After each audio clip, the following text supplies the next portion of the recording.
good morning, everybody, and good morning to Karen, Karen Stewart-Rom, who's our very special guest. After graduating as an occupational therapist from the University of Stellenbosch in 2001, Karen worked for 4 years in the fields of neurology and elder care, both in London and in Cape Town. She was accepted into the Masters in Music Therapy program at the University of Pretoria in 2006 and 7. An intensive 2 years of clinical placements, lectures and writing a thesis provided a solid base and experience in a variety of fields in music therapy. She, thank goodness, returned to Cape Town and began working at the Music Works, which was then known as the Music Therapy Community Clinic, where she managed to several projects, including the Early Childhood Development Program, and worked in a variety of hospitals and under-resourced communities. In 2013, she opened her own private practice in the northern suburbs of Cape Town. And this has grown to include works at schools, old age homes, music works with private clients who travel to her practice. Her fields of interest include special needs, trauma, and elderly care. In 2014, she and a colleague formed Drumming with a Difference, which provided training, team support, and recreational activities based on djembe drumming. To date, they have trained over 25 healthcare professionals to use djembe drumming in their clinical work, which has facilitated several workshops and team building events. They have run a very successful workshop for budding entrepreneurs with the Raymond Ackerman Entrepreneurial Foundation. Dementia SA is obviously very, very proud of the groundbreaking work that Karen has done in the field of music therapy in South Africa and to working with people with dementia. She's currently furthering her studies with her PhD through a university in Australia. And there was an American rapper, and I did use this quote in the first part 1 of this particular series. And it goes, the American rapper Macklemore said, "Music is therapy. Music moves people. It connects people in ways that no other medium can. It pulls heartstrings and it acts as medicine." How amazing is that? So with nothing else really other than music to really connect us. And we do know that music connects us in a very, very special way. Karen, we welcome you once again to Dementia SA. Thank you for your time. Thank you for sharing your expertise with us. We're absolutely delighted to have you as part of our group today. Thanks so much, Karen. Thanks, Karen. All right, so we're going to be looking a little bit further in depth about music therapy, music and elderly care. So just there we are. Just an outline of what we're going to do today. I'd like to do a few reminders of what we talked about last week, and then I'd like to look at music therapy in a little bit more detail, and then delve into a little bit of research and science-based evidence around music with people with dementia, and then end off with some music ideas and do's and don'ts for home. So delving into what we did last week. So we chatted and I shared with you about how music forms part of our lives from even before we're born right until death. It's for sporting events. We chatted about weddings and birthdays, listening to the radio in traffic. And we also chatted about how we are all musical and we are inherently musical. And we have this innate capacity to engage with and respond to music. And it's something that we're born with. And we also spoke about how when we're an infant, moms and dads and grannies and grandpas all speak to us in a way that can be characterized as musical, using those musical elements we chatted about, the tempo, the timbre, volume, melody, and harmony, and how our bodies actually are characterized by those musical elements. Our voices have a tempo, a timbre, a volume, a melody. Our gesticulation has a lot of tone to it. In other words, it can be very jagged and staccato, or it can be very smooth and legato and flowing. There are other aspects too. For example, our days have circadian rhythms. Our brain waves have an oscillation and an inflection and a tempo to them. So rhythm, tempo, timbre, volume, melody all form part of kind of the musical elements that our bodies are made of. And that explains quite nicely why our bodies are musical, and why then music itself would impact both us physiologically, our brains, as well as our emotions. We also chatted about how music is one of the only activities that we as human beings engage in that stimulates all the cortices of the brain, right from our frontal cortex, which has got to do with the planning of music, and right through to our emotion centers, our memory centers, the motor cortex, which has got to do with our movement when we're dancing to music, as well as our speech areas.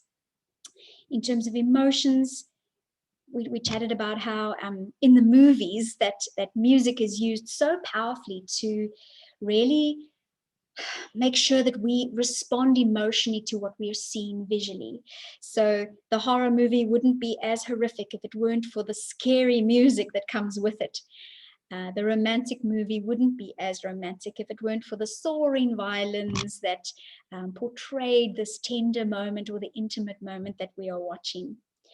And funny enough, marketing people in the marketing field often use music to influence us, because they understand that music influences our brains and our emotions, and they use it quite wisely and cleverly. For example, there are many shops that use music to lure in specific kinds of people.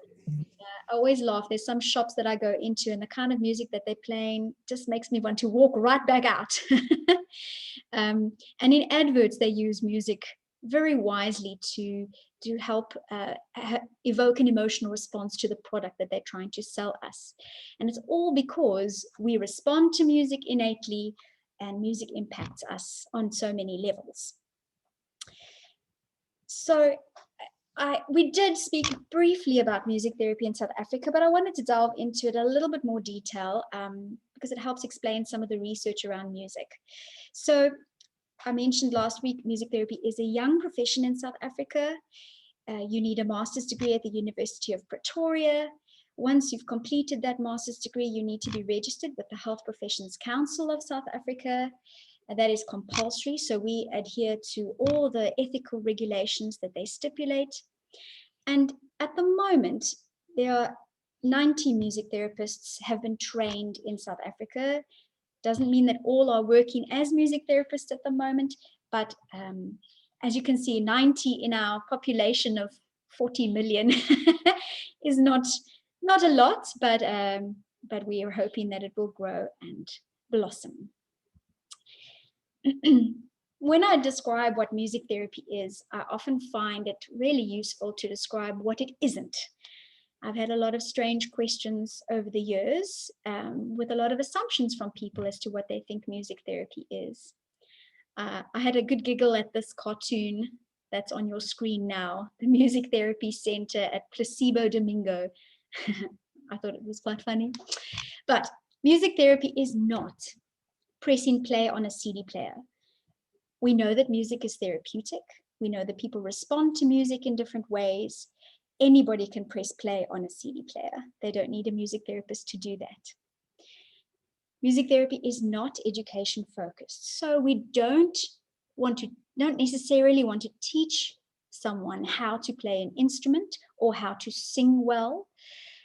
But if in the event, if I'm working with a child or an adult who is really struggling with their self-esteem, self-worth, and does not have a sense of achievement, maybe I would teach them a few chords on the guitar or perhaps a melody line on the piano that would help them achieve that sense of achievement. Yet it is not education focused. We're not music teachers. Music therapy is also not entertainment. I think music is very entertaining. There are lots of forms of entertainment that we enjoy, but yeah, music therapist is not an entertainer. We don't go around to an old age home to entertain people. When we think of the word entertainment, my mind always goes to a performer and an audience. And although there's connection between the two, the audience is very much a passive listener of what the performer is doing. In that case, that's not music therapy, because music therapy really relies on the engagement between myself as a therapist and the client that I'm working with, because we want a deep connection. So we play together. Music therapy is also not based on my taste in music. Otherwise, that would be very one-sided. It's not aesthetically pleasing. For example, if I'm working with a child who is really struggling with aggression and possibly agitated, his music might sound and reflect that way. It might be very loud, it might be very intense, very rigid, and sound aggressive. In which case, the music that I make needs to kind of meet him where he's at. So my music will match that kind of the musical elements I'm listening to in his music, the tempo, the pitch, the melody, the intensity of it. So someone walking past outside might think, what on earth is going on in that music therapy session? But there's something really powerful about meeting that person where they're at. And then I, of course, can use how I'm playing to kind of guide them out of that aggression and into a different feeling state. If I'm working with someone who's going through the grieving process and is really tearful and sad, our music is not going to sound aggressive. Our music is going to sound sad. It might be heavy. It might be slow. And that's not always pleasing for other people to listen to. But as we said last week, the music is kind of the carrier or the vehicle for all those intense emotions. So the music needs to reflect those intense emotions. And lastly, music is not new age. It's not based on Eastern philosophy or energy fields. I have been asked that before. I've also been asked before whether I play whale music to people to help them calm down. I've never used whale music with people to help them calm down. That is one of the assumptions I think that some people might have about music therapy. Well, then, what is music therapy and what might be some of the kind of theory behind it? So we've already spoken a little bit about this. Musicality is innate. We're all born with this core musical engagement and response to music. We are musical beings. And last week we touched on this concept or this notion called the music child. And it's got nothing to do with a child. It's more about a playful, creative aspect of ourselves, a healthy and able part of ourselves that is unaffected by disability, illness, trauma, grief, whatever challenge we might be facing. So in thinking about someone with dementia, they may have layers of memory loss and confusion, yet underneath those layers, there is still a healthy and able part of them that music is able to unlock and evoke.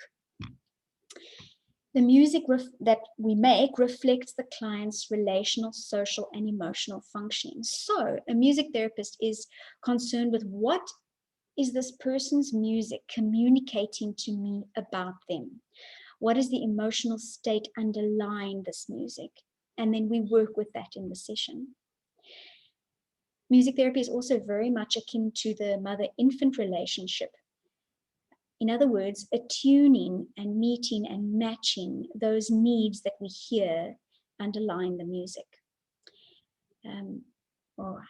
So I thought it would be really beneficial before I move on to think about the question, what does dementia mean? What does it mean for you? When you think of the word dementia, is there a phrase or a word that comes to mind? And perhaps we can use the chat function, or if you're feeling brave enough and want to unmute yourself and just say the word or the short phrase that comes to mind when you think of dementia.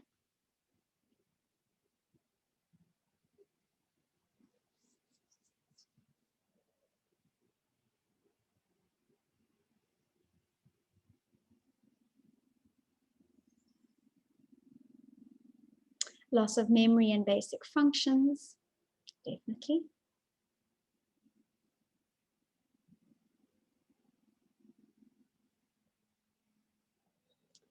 Anxiety and isolation, forgotten.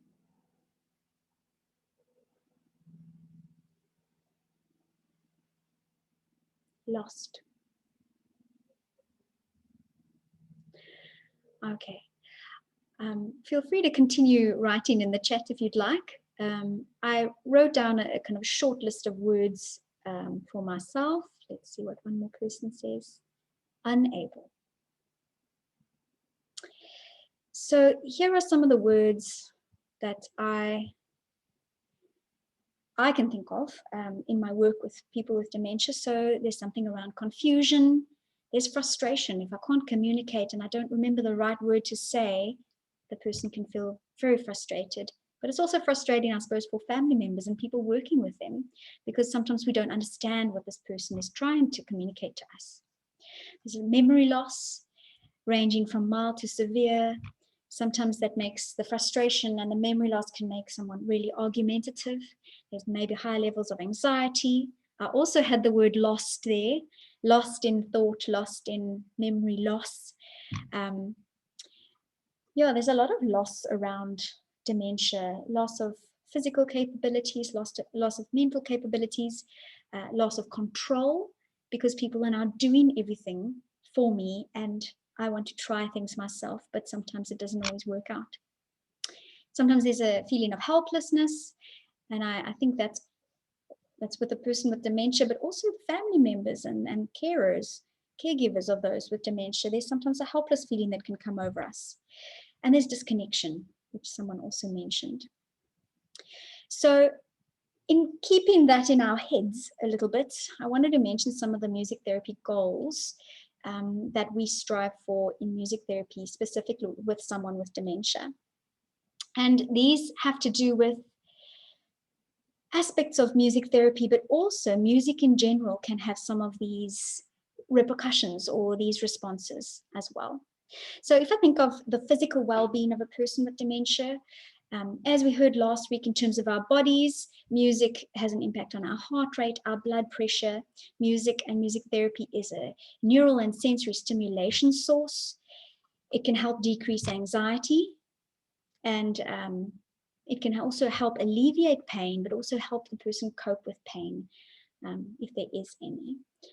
In terms of emotional well-being, we're looking at aspects like exploring and expressing positive and negative emotions, because we're all human, we all feel a variety of emotions. There's something around developing trust, creativity, playfulness, which has got to do with that music child I mentioned. Coping with aging, which is difficult. In terms of emotional well-being, we also think about memory and reminiscence. Music is a lovely way to because it stimulates those memory centers, to think about, well, what was I doing when I heard this song, or what time of my life was this song important to me? So it's a good kind of conversation piece. Music therapy and music also helps the person to connect with the more able part of ourselves. So someone wrote in the comments that when she thinks of dementia, the word unable comes out. Yet music can help bring out the able parts of ourselves and those healthy parts of ourselves. Even if it's a short duration, at least they're reconnecting with that part of themselves. It also has to do with enjoyment, just plain old pleasure. Music can be a lot of fun. In terms of social well-being, thinking about goals like listening skills, social awareness, that sense of belonging, which is a really powerful human need that we have, to feel like we've been heard and validated, a sense of togetherness, that connection with another human being, the interaction. Music therapy can help with that interaction. It also is really useful to allow for opportunities for the person with dementia to connect or to reconnect with their family members. So, and music in general can help do that as well. In terms of personal well-being, thinking about goals like the development of self-confidence, a sense of agency. And agency is that exertion of my control.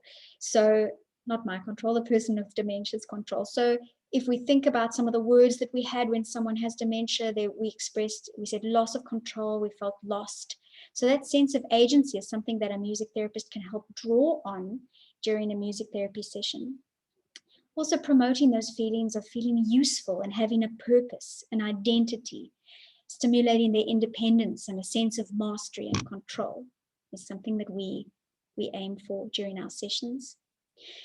In terms of behavioral and cognitive well-being, remembering what we spoke about last week in terms of music and its impact on our brains and our neural pathways, we think about the changes that could occur in our brains when we listen to music and we're actually playing music and responding to music.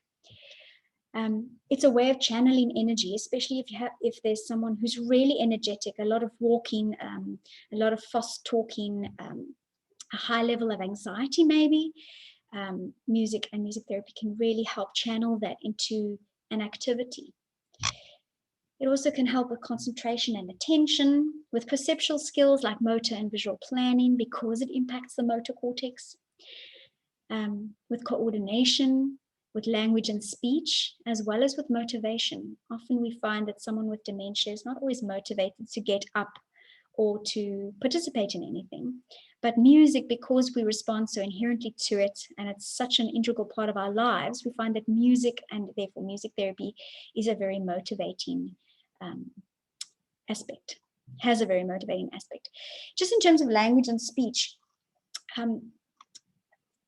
as a music therapist and as someone who's done some extra training in neurologic music therapy, I have worked with people with dementia who struggle with aphasia, which is having difficulty expressing oneself using language. And there are different forms of speech difficulties, for example, receptive, and they don't understand the words that are being spoken to them, but then also expressive, which is not understanding, not being able to express themselves, or using the wrong word at the wrong time, or the right word at the wrong time, or not figuring out that this is called a toothbrush or a pen.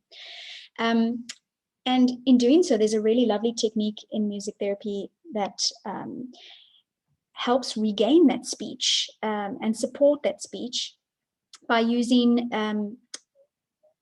melody, which is one of our musical elements, using melody and melodic phrasing with words set to that. So for example, if I have a gentleman that likes to take a walk, but he has difficulty expressing that to his wife. So we've set the words, I want to go for a walk, to a melody. And because we know that melody and the rhythm of the speech and the melodic phrase impacts our brains, he's able to then sing that rather than say that. So he's able to very clearly express himself when it's set to the specific melody line that we've been practicing for several weeks. So he's now able to say that really coherently, and his wife then can understand what he's saying. So there's less frustration. So we're working on musical phrases. It's a really nice technique that we use. And lastly, there's also music therapy, especially, can really help promote the interaction between a carer and a client. And that carer could be a family member, it could be one of the formal carers working at a care home. Music therapy is a useful way to help them connect with each other. It's also really helpful, not only for the person with dementia, but the person caring for them. So music therapy with family members and with formal caregivers themselves, kind of care for the carer aspect is also really meaningful as a way of dealing with all the emotions that come up when you're taking care of someone with dementia or experiencing a parent losing their abilities or not remembering who you are. That has a lot of emotion attached to it. So that's also an aspect that music therapy can address. So I always find, in a nutshell, there's some words that stick out when we speak about music therapy. It's about connecting, it's expressing, it's communicating, it's coping with the difficult emotions, it's being heard and validated, which is really powerful. It's about listening to the person and have that feeling of being listened to. exploring, creating, trusting, and building resilience in a safe space through the very accessible medium of music. When I'm working with someone with dementia, you can see from the pictures, we don't only do singing, we also do instrument playing. If depending on the ability of the person, we might even delve into some songwriting. I've done music quizzes with groups of people, which have been really successful and lots of fun. So there's different aspects of how to use music during a music therapy session. I would love to share to you a little bit of this kind of the science-based evidence about music and music therapy with dementia research and what it can achieve. I know the screen is titled Music Therapy and Dementia, but I think some music is also able to do a lot of these things. So even just purely singing a song with someone with dementia can address some of these as well. So we know music and music therapy is a meaningful stimulation because it can boost self-esteem. It's a form of sensory stimulation. There's feelings of familiarity, predictability, and that feeling of security. If we think of someone with dementia who may be feeling lost and confused, when we sing or we play their favorite song, there's a familiarity about it and I know who I am again because of the music and that secure feeling. Music therapy music can add to an enhanced care environment. For example, there's been a lot of research over the last few years in the 2000s around caregiver singing and how formal caregivers in care homes use singing during aspects of the care routine, so washing and dressing, taking medication, eating, for example, and how that singing to that person really helps connect, as we mentioned earlier, but also helps them to remember some of their abilities and skills. For example, how to do a button up, or how to put shoes on, or how to put a jersey on. It's almost like music and the caregiver singing makes them slightly more lucid and cooperative in that time. So it's been really useful in the international research to have caregivers singing. And that's what my PhD is on at the moment in terms of the South African context. What is the impact of caregiver singing? But I've created this workshop on person-centered caregiver singing, which is then using aspects from music therapy, for example, that matching and attuning, the musical elements. How do we sing in a more therapeutic way? Because anybody can come in and sing loudly with someone with dementia who's sitting really quietly, and then it's almost like they just don't connect. And I've seen it so many times in care homes. All right, moving on. To master musical skills and enhanced self-respect, there's something around how music and music therapy can really help with self-expression and creativity. It's also a source of fun, relaxation, and a distraction from illness, pain, and distress. And I think that is a really, really important aspect of music, and indeed other enjoyable, pleasurable activities we engage in. It's a distraction from the diagnosis. It's a distraction from the inability or the loss. And for that moment, that person is able to play, able to remember words, able to sing with, and forgets momentarily that there's something wrong or that they are finding life challenging. Music in general, but music therapy is able to alleviate anxiety. But there's a there's a caveat to that. Sometimes music can definitely calm someone down, but sometimes music can rev people up as well and actually cause anxiety. So it's really important to keep an eye out and to really observe the person that you're playing music for or with, to check that anxiety levels aren't being raised by the kind of music. And often we find that anxiety is raised when there's that mismatching happening, when the person is feeling a certain way and the musical elements of the person, like they're feeling slow, their timbre is kind of calm, their energy levels are calm, but the person singing to them has come in with a very energetic way of singing and a very harsh timbre, or a very fast song, and that's when we find anxiety is alleviated because now it's irritating. this person must stop singing now because it's not actually meeting any of the person's needs.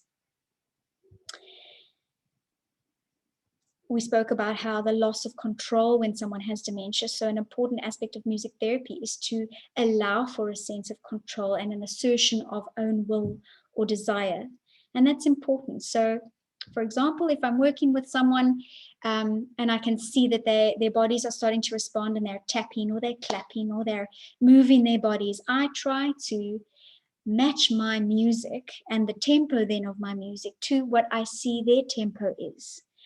So I'm always aware of the musical elements that are characterizing me and that are characterizing them. And I try to match that. And that allows for them to then control. If they go faster, I go faster. If they go slower, I go slower. And there's a control then in terms of them leading the music. Then listening to and talking about familiar music can provide a sense of comfort and reassurance. Music encourages communication through eye contact, touch, and changes in facial expression, which then allows for really meaningful human contact. Basic human need.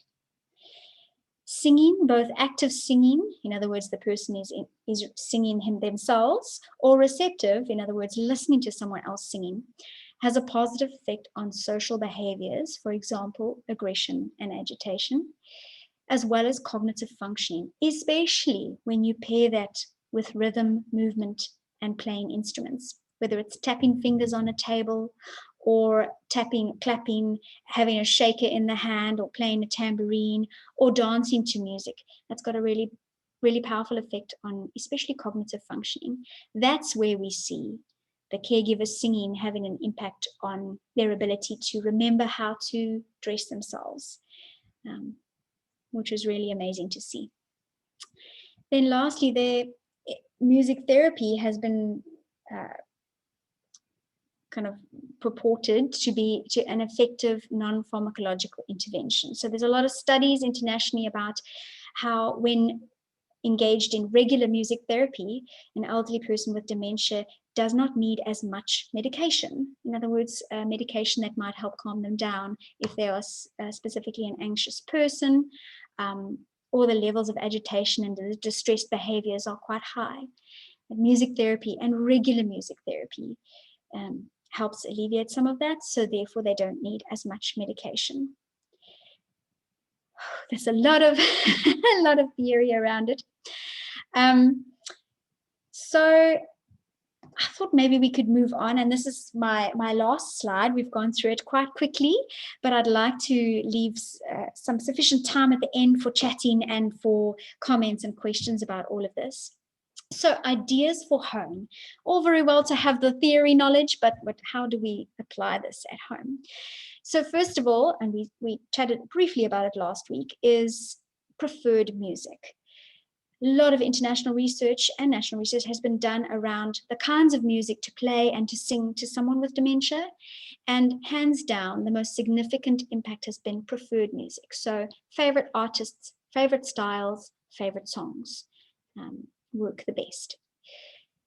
Doesn't mean to say that you can't play something new or play kind of a generic classical piece or Baroque piece of music that also has important repercussions or impact on the person, as we've seen last week and today, yet there's something special about the preferred music. Active music is really, really good. If you can encourage the person with dementia to sing and hum along with you, that just activates even more of the brain function and gives them more pleasure. Not to say that receptive is not good, but there's something special again about actively engaging in music. When you are singing or playing music with someone at home, always make sure that you're watching quite carefully. You don't want to be eliciting any anxiety or agitation, but you're observing what are their facial expressions, what are their body movements, what are they actually saying about the music. If someone's asking you to stop, then we're going to listen to them and we're going to stop. If you're singing with someone, and this is really important because we have spoken a lot about these musical elements. If we remember our musical elements is the rhythm and the timbre of ourselves, our tone of voice, our melody lines, the energy levels of what we're singing, how slow, how soft, how loud, how fast. Using those elements in how you're singing with someone is really effective. As I mentioned earlier, if I'm working with or come across someone who is sitting really still, really quiet, has a low energy, I'm not going to come in singing wildly and loudly and exuberantly. I'm going to match my musical elements to what I see in that person. So I will sing slow with a low energy, and then slowly I might increase the energy levels of that as I entrain or kind of bring the person with me, if that makes sense. Often we find that when we first kind of match the musical elements and then we slowly change to a little bit more energy, the person's energy kind of comes with us and they get slightly more energetic, which is powerful. And that's got to do with being in tune with, not necessarily a melodic tune, but being in sync with the person. If I've worked in groups, and tricky thing about working in groups is that not everyone has the same musical elements. Not everyone is in the same kind of emotional space. And then I make sure that I sing to meet the needs of everyone. So some of the songs would be slow and peaceful and calm, and some of the songs might be more energetic, because it's about being in tune with the people that you're working with or the person that you're singing with. And a good recommendation is to use music wisely. As I mentioned, music and encouraging them to engage in music might actually bring on some anxiety, depending on the mood that they're in. And sometimes, we all have moods. Even me, who loves music, I just sometimes feel like I need silence, and that's okay. Think about what might be a good time. If the person is saying, no, I don't want the music, that's also fine. I also wouldn't play music all the time. I've had some care homes come to me and say, what music? And they want to play the radio for the whole day, or they want to play hits of the 1950s for the whole day.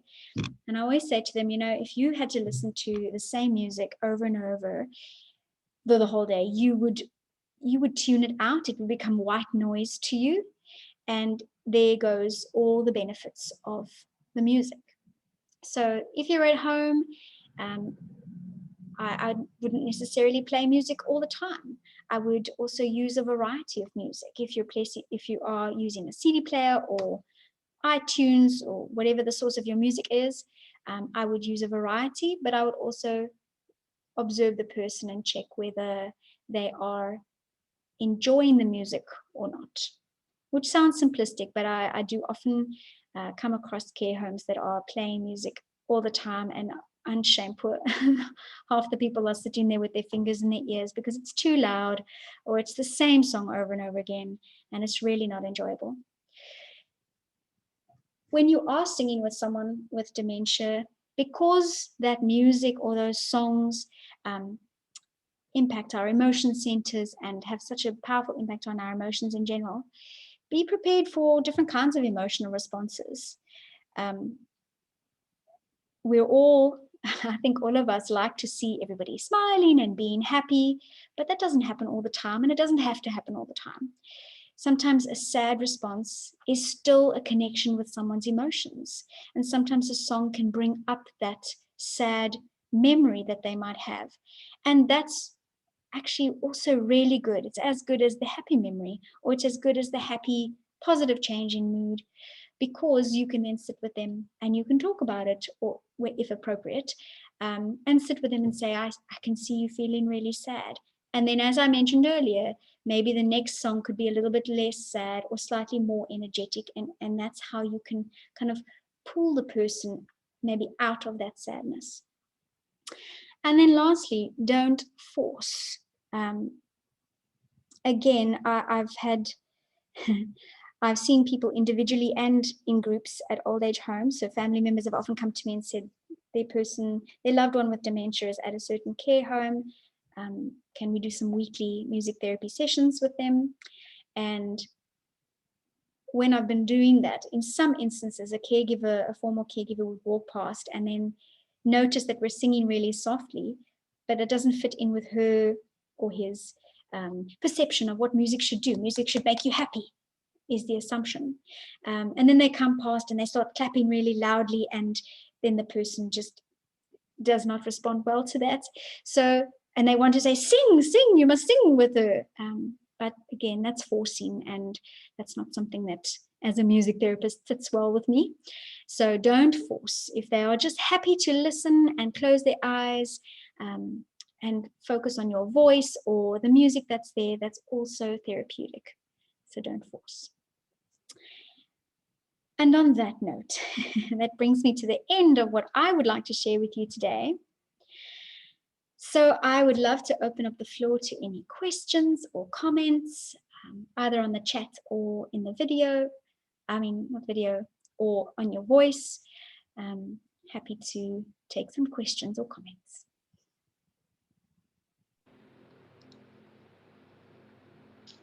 Karen, thank you so much. Absolutely fascinating. I know from my mother's journey with dementia how essential it was for her still to be able to have music played to her and to participate in musical activities, for instance, dancing, singing. Her very favorite was the sound of music. And I've told the story 100 times, where it was still on VHS. And because it was so often played, it stretched the tape so badly that by the time we got to The Hills Are Alive, and they were really alive. So, I do know how much, that really brought a real sense of, it reduced her anxiety, it reduced her, her agitation, her frustration, because it was something really that she was familiar with. She absolutely loved that. So, we do. And it was something too that was important at the time, that my children could participate with her. That was always wonderful, because children are so forgiving. And they allow the process to just happen, because for them, granny is no different to anybody else's granny. It's just that their granny forgets a lot more than other people's grannies. So, Karen, once again, you've really put it into a perspective and into something which many caregivers I know will be able to explore. And I think that's the one thing too, is to be able to open up to how it is that what best suits your loved one. Are there days that they want to do one particular type of music with a certain beat? Is it that you have to change the tempo, as you say, to something that's a little bit slower? And I think it's really a go with the flow, exercise. But you've given us some incredible information, and we are enormously grateful. So thank you for that. Thank you, thanks. Karen, I do want to just have a look here at some of the chats. So we have a comment from and a question from Annette Milner. Thank you so much, Karen, for this wonderful session. Have you found some people respond better to visual and music together? For example, DVD musicals. Yeah, I think that has a lot to do with someone's personality. I think the visuals help them focus on the music. So watching musicals, as you were saying, Karen, is really beneficial. Watching music DVDs. I know a lot of the care homes, or the one care home that I go to, often plays Andre Rieu, the violinist, at their concerts. And people enjoy watching that. Depends again on their level of focus, because I find those with more severe dementia forget that the TV's there, and then they just end up listening to the music anyway. I don't think one is better than the other. I think if you find that the person, your loved one, really responds to visuals as well, then use the visuals. Right. So, Karen, I just want to say something about the Andre Rieu. I saw him in concert in Holland, Oh, and it was absolutely spectacular. I'd always wanted to do it, and I did. And I think the magic of seeing the visuals, or particularly of the Andre Rieu concert, is that the costumes are so elaborate and so beautiful, and almost magical and like almost a fantasy type feel, that you get transported into a world which is part of a fantasy, which is just so amazing. yes, And he has such a charming persona too, and I think yes. that is, yeah, absolutely. And I So like the humor in those concerts as well. He has a lot of humor, and the period costumes, as you say, just add another stimulation element to it. So yeah, if you have those available, go for it. I must say that behind me at the concert, I was with a couple of friends, and behind us were two sisters who had brought their mother, who had dementia, with them to the concert, and it had always been her dream to come to an Andre Rieu concert, and that's exactly what happened. And it was, I mean, I was flooded with tears just seeing the expressions.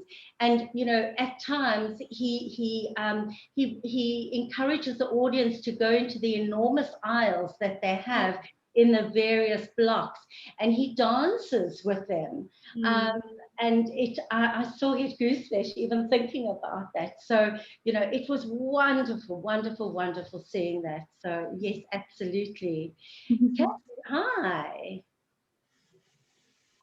Hi, I'd like to say thank you, Karen, very much for all your information. Some of it is new and some of it was giving words to what we already do.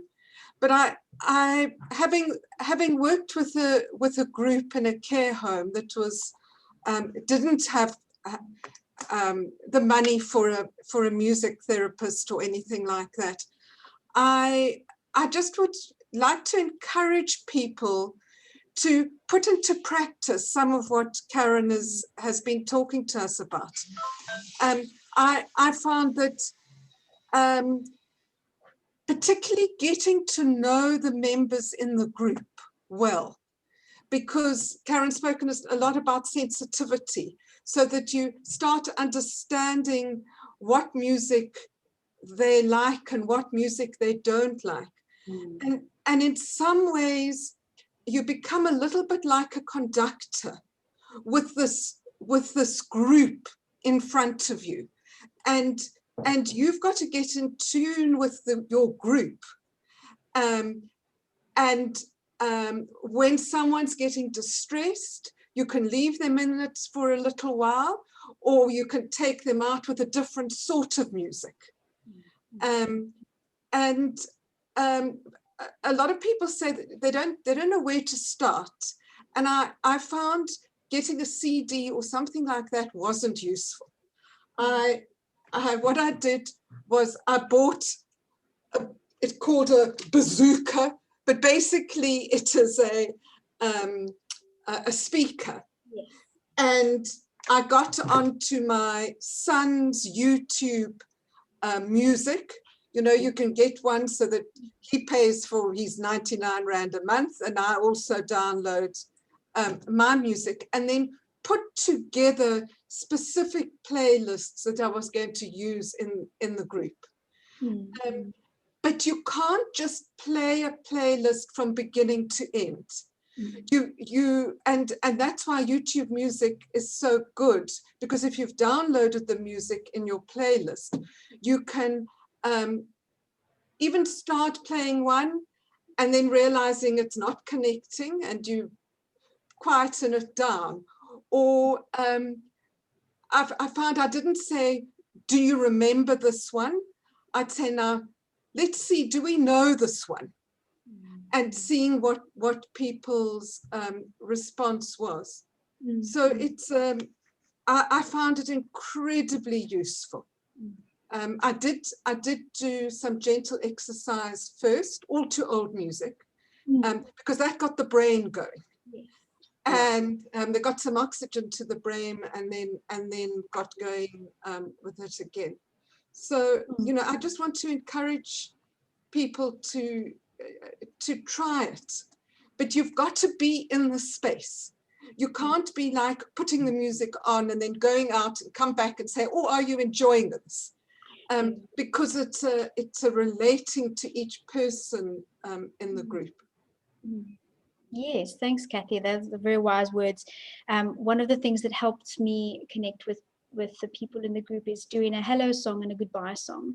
And I've written some jazz versions, like some jazz hello songs, and you greet each person by name, which really brings them into the space and validates their presence, which is, I mean, the smile on your face when you're singing hello to someone, the smile on their face is really wonderful. And using more adult style. I'm not singing hello everyone, you know, it's a jazz song and I'm playing on my guitar. And you mentioned sometimes playing CDs isn't useful, and I hope that's come out in what I've said.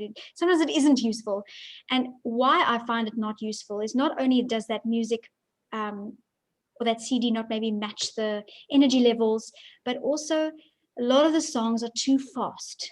The reflexes and responses are slightly slower, and by the time someone has sung the first phrase, the person on the CD is on their fourth phrase, which is why then active music, me actually singing, is so nice because I can slow myself down. I can't slow the CD down, which means that I connect with them so much more, and the music connects with them so much more. Just as a little add-on to what you were saying. Yeah. Can I make another comment?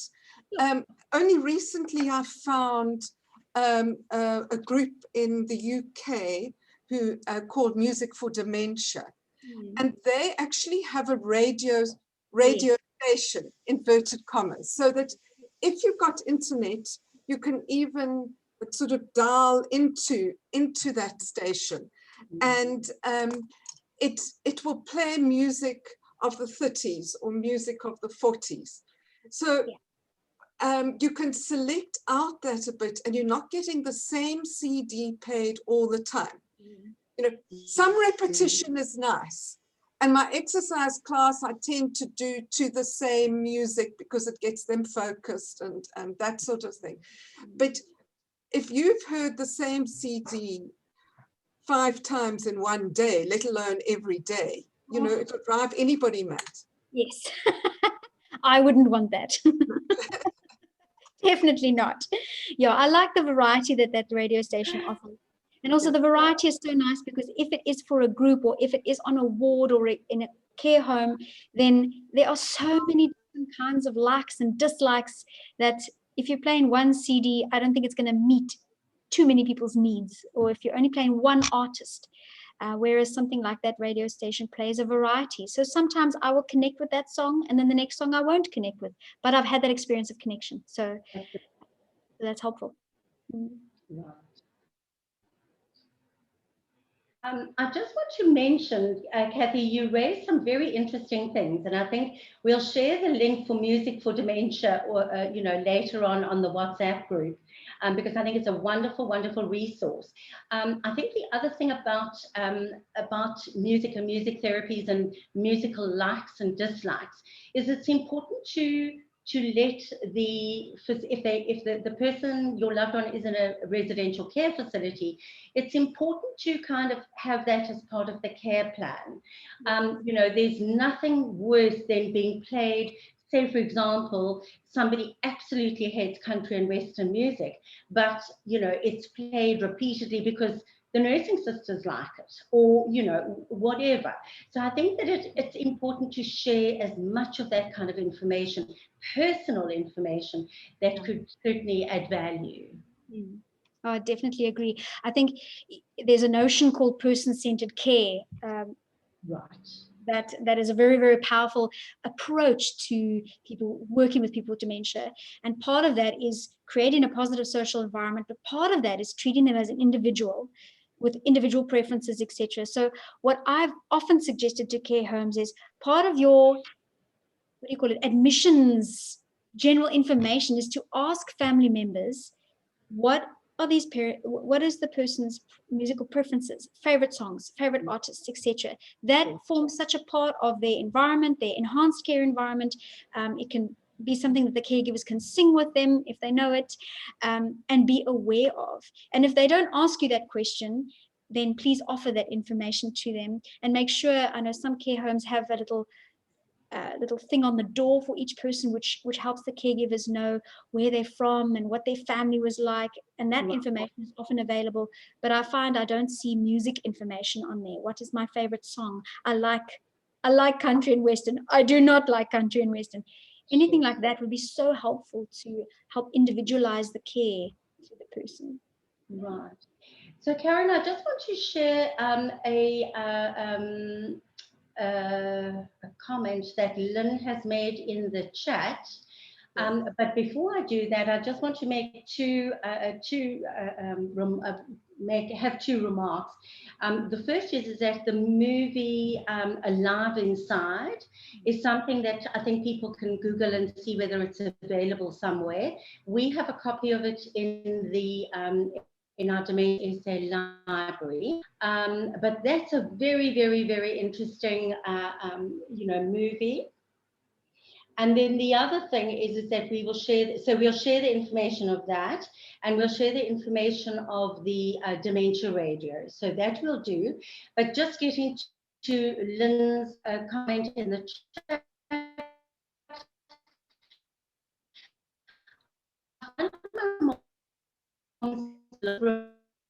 her daughter's side. Focus on only on music, not to get mad. Karen, sorry to interrupt you. We've lost your Abigail. Oh dear. Okay. That's so over it is that all the students in one day.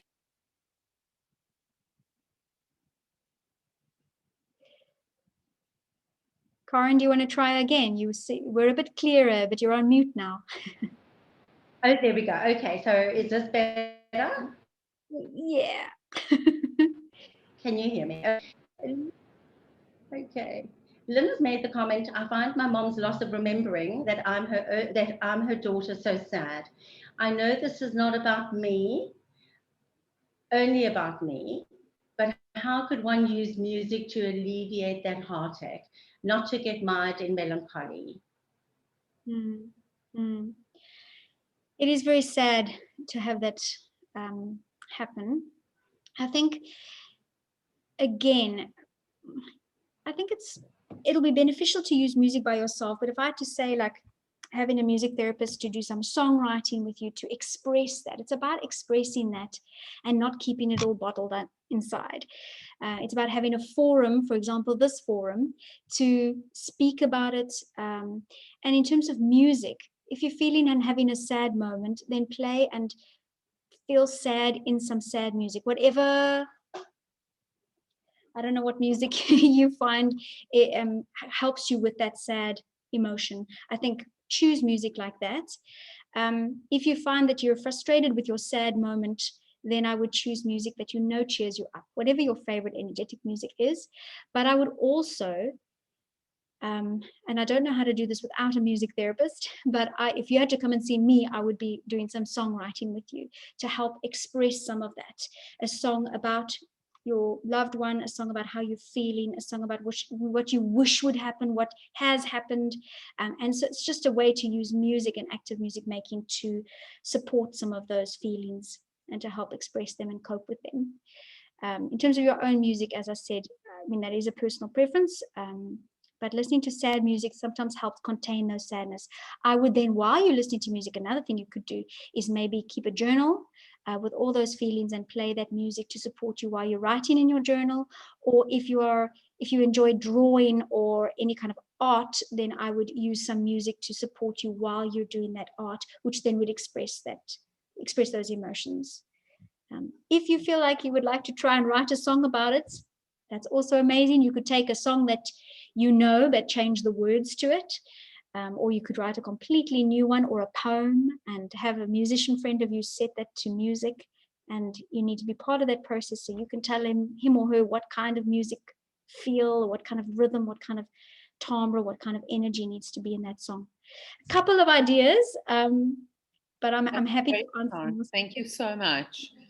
And thank you so much again for joining us. Just for everyone, I did post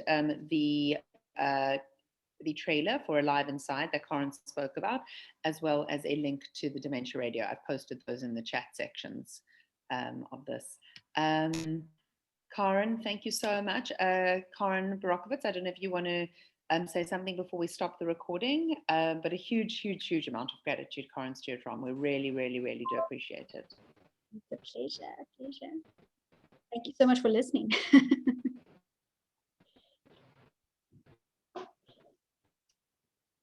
You know what, Karen Barakovitz, there's something wrong because I can hear